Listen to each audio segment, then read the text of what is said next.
The Princess's New Clothes. Number 9 from Grandma's Bag of Stories.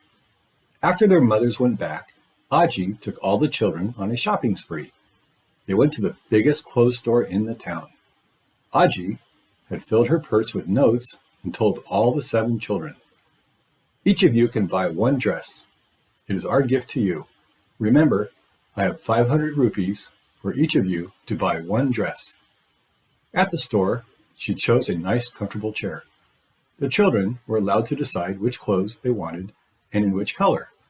They could go into the trial room and try them out before buying.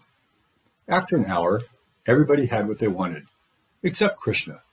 She had tried on many, many dresses, but found fault with all of them.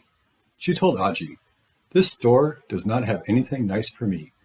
Shall we go to another one?" "What's wrong with this one? It's a well-known store," Aji remarked, but Krishna pouted and complained that she already had the colors and cuts available here, so everyone trooped off to the next shop. There, too, after a lot of thought, finally, Krishna chose her dress. Aji had been watching all this with her typical soft smile. On the way back, as they piled into the taxi, she whispered to Krishna, "It's good you chose a dress finally, but beware, or else you may turn out to be like that princess." "Which princess, Aji?" the children asked. "The one in the story." Aji was now looking out of the window. "Tell us, oh tell us." So Aji told them the story of the princess who never liked any of her clothes. The king and queen of Ulis were very sad. No one was attacking them. The subjects were happy. The farmers had grown a bumper crop. Then why were they so sad? Because they longed for a child and did not have one. One day, they learned of a place in the forest of the kingdom, where if you prayed hard and well, you were granted your wish. They went there and for many days prayed to the goddess of the forest. Finally, their prayers were heard and the goddess appeared before them and asked what they wished for. The king and queen bowed low and said, "We wish to have a child." "So be it. You will soon have a little girl," said the goddess, shimmering in the greenery. "But remember, though she will be a loving child, she will have one flaw.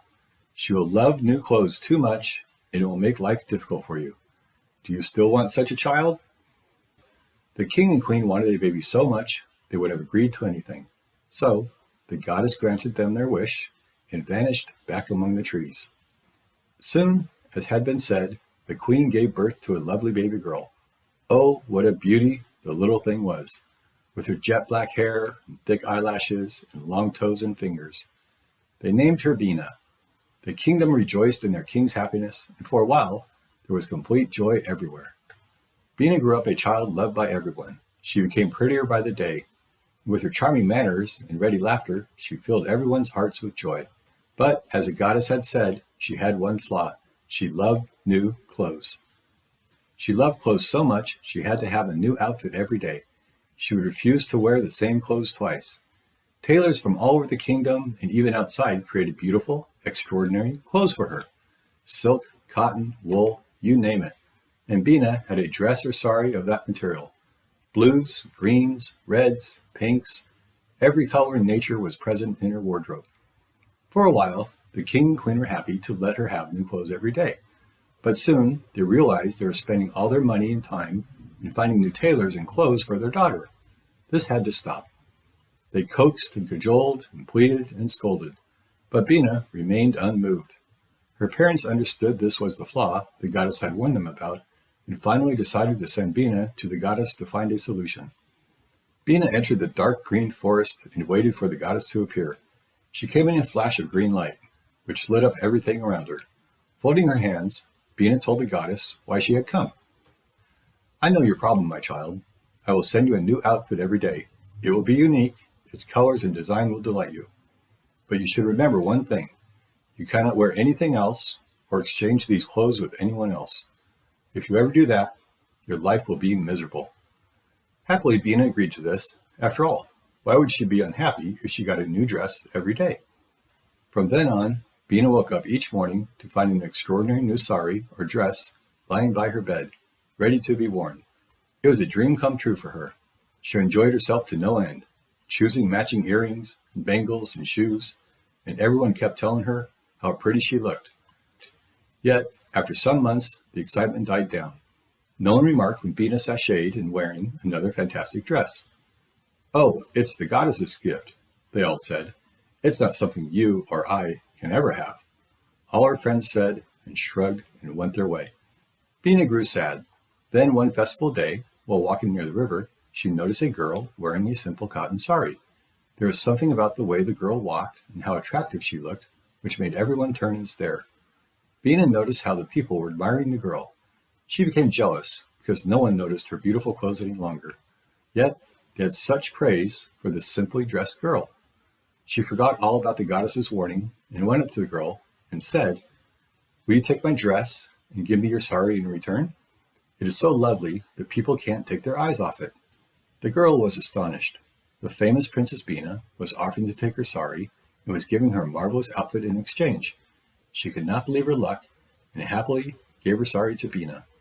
She then wore Bina's dress and went away. No sooner had Bina worn the girl's sari than there was a flash and a bang. Her surroundings changed, and she found herself transported deep inside the forest, in front of the goddess. "Bina," the goddess called, "I had told you that you cannot give away or exchange the clothes I gave you, but you have done just that. I'm afraid there's a punishment for not listening to me. I will have to take you away from the world of humans forever." Bina looked down in sadness. She thought of her parents' tear-stained faces, the grief of the people in her kingdom who had loved her dearly. Then she spoke aloud. "I will go away, but do grant me one last wish. Turn me into something that will remind everyone about their beloved princess, something they may even find useful." The goddess smiled and turned Bina into a plant. Do you know what plant Bina became? An onion. Have you noticed how the onion has so many layers?